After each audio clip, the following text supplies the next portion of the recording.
নমস্কার দর্শক বন্ধুরা, আপনাদের সকলকে স্বাগত জানাচ্ছি স্পোর্টস বাংলার এক নতুন উপস্থাপনাতে। আমি সোমনাথ, যেমনটা দেখতে পাচ্ছেন পিছনে, এখন আমি দাঁড়িয়েছি ইস্ট বেঙ্গল ক্লাব গ্রাউন্ডেই এবং আজকে ইস্ট বেঙ্গলের সেকেন্ড সিএফএল ম্যাচ ছিল against Bidhannagar municipal sports academy. এবং যদি আগে ইস্ট বেঙ্গলের কথা অবশ্যই বলবো, বাট তার আগে যদি বিধাননগর মিউনিসিপ্যাল স্পোর্টস একাডেমির কথা বলি, তাহলে অবশ্যই আপনারা জানবেন যে বাংলার ফুটবলের উন্নতি করার জন্য কথা তো অনেক হয় ঠিকই, তিন প্রধানের উপরে দায়িত্ব বিশেষ করে দেওয়া হয়। সকলেই আলোচনা করে যে কেন বাঙালি প্লেয়ার বেশি করে খেলানো হচ্ছে না বাংলার ফুটবলের উন্নতির জন্য, কিন্তু সম্ভব হয় না। এরা trophy oriented club, success oriented club, যেহেতু ইস্ট বেঙ্গল, মোহনবাগান, মোহামেডান, তারা কিন্তু সেই বাঙালি প্লেয়ার প্রত্যেকবার খেলানোর কিন্তু রিস্ক নিতে পারেনি। এবং ইস্ট বেঙ্গলের সেটার কিন্তু আমরা উদাহরণ দেখছি জেসিপিকে, বিষ্ণু, তারাই কিন্তু এই টিমের স্টার প্লেয়ার। কিন্তু আমরা যদি বিধাননগর মিউনিসিপ্যাল স্পোর্টস একাডেমির কথা বলি, সেই টিমটার কিন্তু যদি আমরা গড় আয়ু বা যদি গড় এজ বলি, সেটা কিন্তু 17 থেকে 18 বছরের মাত্র এজ।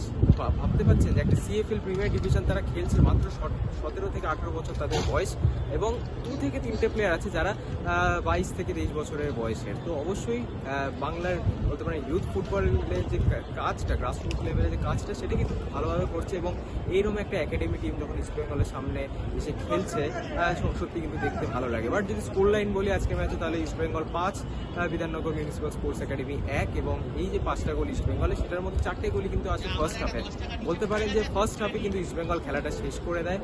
পিবি বিশ্বরাজকে হ্যাট্রিক আপনারা দেখেছেন, জেসিনটিকে গোল করেছেন, এবং সেকেন্ড হাফে একটা একমাত্র গোল এসেছে ইস্ট বেঙ্গল থেকে, সেটা কিন্তু করেছেন বিজয় মুর্মু। অবশ্যই একটা অলরাউন্ড পারফরমেন্স। আবারও প্রথম ম্যাচে জ্বলে উঠেছিলেন জেসিনটিকে, দ্বিতীয় ম্যাচে জ্বলে উঠলেন পিবি বিষ্ণু। এবং বেশ ইন্টারেস্টিং একটা অবজারভেশন যে ফার্স্ট হাফের পরে কিন্তু জেসিনটিকে এবং পিবি বিষ্ণুর জন্যই তুলে ফেললেন ইস্ট বেঙ্গল কোচ পঁচিশমান বিশ্বাস। এবং সেটার কারণ অবশ্যই বললেন যে যেহেতু খুব দেরিতে এসছে জেসিনটিকে এবং পিবি বিষ্ণু, তাদের যদি ইঞ্জুরি না হয়, ওয়ার্কলোডটা বেশি না হয়ে যায়, সেটার জন্য কিন্তু তাদেরকে রেস্ট দেওয়া হয়েছে। এবং পাশাপাশি আরেকটা কারণও আছে, এটা হচ্ছে সিনিয়র টিমের অনুশীলনে কিন্তু রেগুলার প্র্যাকটিস করছেন পিবি বিষ্ণু এবং জেসিন।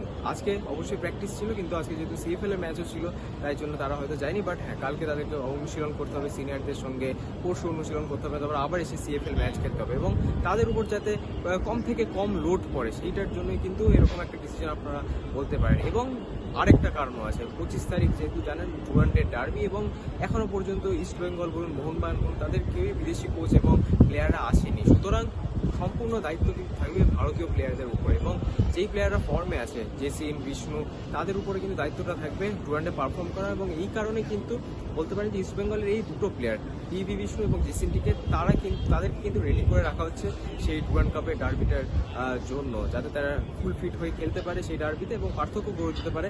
সেটার জন্যই কিন্তু বলতে পারেন যে চেষ্টা করছে ইস্ট বেঙ্গল। বাট হ্যাঁ, আজকের ম্যাচেও কিন্তু সেরকম আহামরি কিছু বলার নেই। গত ম্যাচে ইস্ট বেঙ্গল 3 গোল করেছে, আজকে ইস্ট বেঙ্গল 5 গোল করেছে। সো অবশ্যই তাদের যে সিএফএল যাত্রাটা, সেটা কিন্তু একেবারে বলতে পারে ফুল সুইংয়ে শুরু হয়ে গেছে। এবং ইস্ট বেঙ্গল গত 2 বছরের সিএফএল চ্যাম্পিয়ন, এই বছরও কিন্তু তারা 3-পিট করার লক্ষ্যেই নেমেছে মাঠে। এবং প্রত্যেকটা সিএফএল ম্যাচ আপনারা জানেন 2 দিন অন্তর অন্তর করে হচ্ছে, সেই ওয়ার্কলোডটাও প্লেয়ারদেরকে নিতে হচ্ছে। এবং যেরকম ইস্ট বেঙ্গল খেলে আসে, সেরকম কিন্তু ইস্ট বেঙ্গল খেলছে ফুল অ্যাটাকিং ফুটবল। এবং এরকম যদি তারা কন্টিনিউ করে থাকে, 3-পিট করতে হয়তো অসুবিধা হবে না। কিন্তু এবার একটাই চ্যালেঞ্জ, মোহনবাগানের টিমও কিন্তু যথেষ্ট ভালো সিএফএল এ। সো অবশ্যই সুপার 6-এরও ম্যাচ আছে, দেখা যায় কি হয়। সবে সিএফএল শুরু হলো, কলকাতা ময়দানে ফুটবল ফিরে এলো এবং অবশ্যই ভালো লাগছে। এবং আর কিছুদিনের মধ্যে ডুরান্ড কাপও শুরু হবে। সো ফিফা ওয়ার্ল্ড কাপ একেবারে শেষের পথে এবং ভারতীয় ফুটবলে কিন্তু একেবারে ফুল সুইংয়ে শুরু হয়ে গেছে। এবং আজকে ম্যাচ থেকে এতটাই। আপনাদের কেমন লাগলো ভিডিওটা অবশ্যই জানাতে ভুলবেন না কমেন্ট সেকশনে। এবং কি বললেন কোচ পঁচিশমান বিশ্বাস ম্যাচের পরে, সেটাও শুনে নেবেন স্পোর্টস বাংলা পর্দায়। আবার আপনাদের সাথে দেখা হবে পরবর্তী ভিডিওতে। ততদিনে ভালো থাকবেন, সুস্থ থাকবেন এবং নমস্কার। বাদ দিয়ে এমন কোনো নাম মনে হচ্ছে মানে যে শর্ট লিস্টেতে এক্ষুনি 2 ম্যাচে নাম না বলাই ভালো, কারণ ওই স্ট্যান্ডার্ডটা যেমন আপনারা যদি চিন্তা করেন, ফার্স্ট ডিভিশন আর প্রিমিয়ার ডিভিশন, ফার্স্ট ডিভিশনে অনেককে ভালো লাগে, প্রিমিয়ার ডিভিশনে এসে 1-2 ম্যাচে তাকে বলা যায় না, কারণ 2 ম্যাচ 3টে ম্যাচের পর থেকে আসল কনসিস্টেন্সি লেভেলটা বোঝা যায়। তা এটাও সেরকমই পার্থক্য ক্যালকাটা প্রিমিয়ার লিগ আর আইএসএ। সুতরাং সেই জায়গা থেকে 2 ম্যাচে কিছু বলাটা ঠিক না। তবে হ্যাঁ, নজরে অনেকেই আছে, আরো যত কনসিস্টেন্সি যারা দেখাবে তত হয়তো জায়গায় আছে।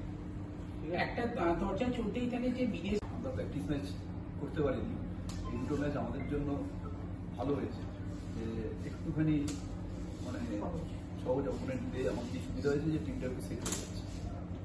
কটা ম্যাচ এরকম হলে মোটামুটি টিমটা ফুল সেট এবং ফিটনেসের দিক থেকে অ্যাপ্রক্সিমেট এরকম কিছু তো বলা যায় না, কোনো সময় দুটো ম্যাচে সেট হয়ে যায়, তিনটে ম্যাচেও সেট হয়ে যায়।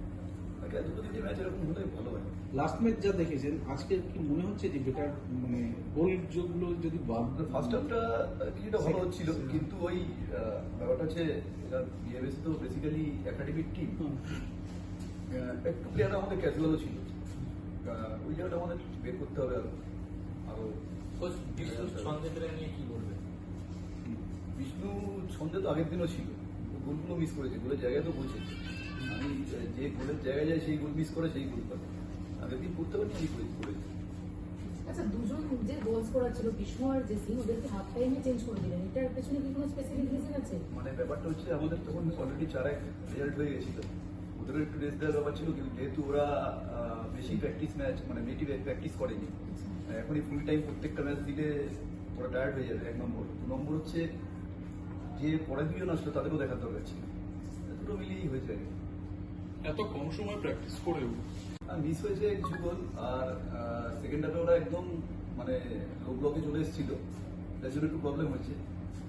আর বিলাল উত্তম ফার্স্ট ডে আছে, একটু অ্যাডজাস্ট করতে সময় লাগে, অ্যাডজাস্ট করলে হয়তো ঠিক হয়ে যাবে। একটা ব্যাপার মানে এই যে এত ডিফারেন্সে জয়, মোহনবাগান সেখানে 4 মারলো, আজকে আপনারা 5 মারলেন, এটাকে একটা হেলদি কম্পিটিশন হিসেবে দেখছেন কে কত গোল মারতে একদমই না, একদমই না। আমরা দেখছি আমাদের টিমটা আমাদের শেপে খেলতে পারছে কিনা, আমাদের প্যাটার্ন আমাদের স্টাইলে আসছে কিনা, সেটাই এখন দেখা।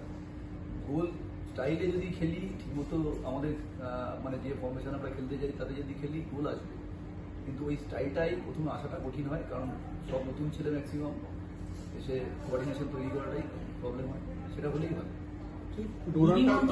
ম্যাচ এটা করছে তো সেটা কতটা এটা একটা প্রবলেম নতুন ছেলেদের পক্ষে, বিশেষ করে আমি আগের দিনই বলেছিলাম আমার অনেকগুলো দিকে মানে কাজ করতে হবে, কিন্তু এই দুদিনের গ্যাপে যদি খেলা পরে কাজ করার সময়টা থাকে না, এই একটা প্রবলেম হয়। আর অনেক ছেলে মানে যারা বাইরে থেকে এসছে তাদের মাসেলও ওরমভাবে তৈরি না, যারা এখন এভরি টুডেতে ম্যাচ খেলতে পারে।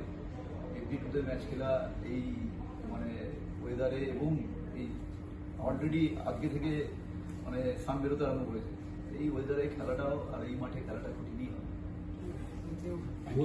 ঠিকমতো ট্রেনিং করেছে, যেটুকুনি ট্রেনিং হয়েছে মন দিয়ে করেছে প্লেয়াররা, এটাই আর কিছুই না। বিধাননগর টিমটাকে নিয়ে কি বলবেন? বিশেষ করে তাদের কোচও বলে গেলেন যে তাদের যে গড় বয়স সেটা 18-19-20। একদম মানে ম্যাক্সিমাম ছেলেকেই আমি চিনি, এবং চিনি মানে আন্ডার 13 থেকে চিনি, কারণ ওখানে অন্য একটা টিম যখন আমরা প্র্যাকটিস করতাম ওরা তখন সেই ছোটবেলা থেকে প্র্যাকটিস করতো, সবাইকেই প্রায় আমি চিনি। সত্যি খুব ভালো মানে টিম, মানে এরা যত খেলবে এরকম প্রিমিয়ার লিগে এতগুলো ছেলে, বিধাননগর প্রিমিয়ার লিগে এসছে বলে এতগুলো ছেলে চান্স পাচ্ছে, নাহলে হয়তো অন্য কোনো টিমে এই ছেলেগুলো চান্স পেত কিনা আমার সন্দেহ। সেই জায়গায় বিধাননগরকেও সেলেক্ট, আর এই ছেলেগুলো মানে যত বাঙালি ছেলে এরকম চান্স পাবে ততই বাঙালির পক্ষে বাংলার ফুটবলের পক্ষে অনেক বেশি ভালো। আচ্ছা, চেন্নাই থেকে একজন প্রতিভাবান স্ট্রাইকারকে নিয়েছেন সন্তোষ খেলা, দেবদত্ত।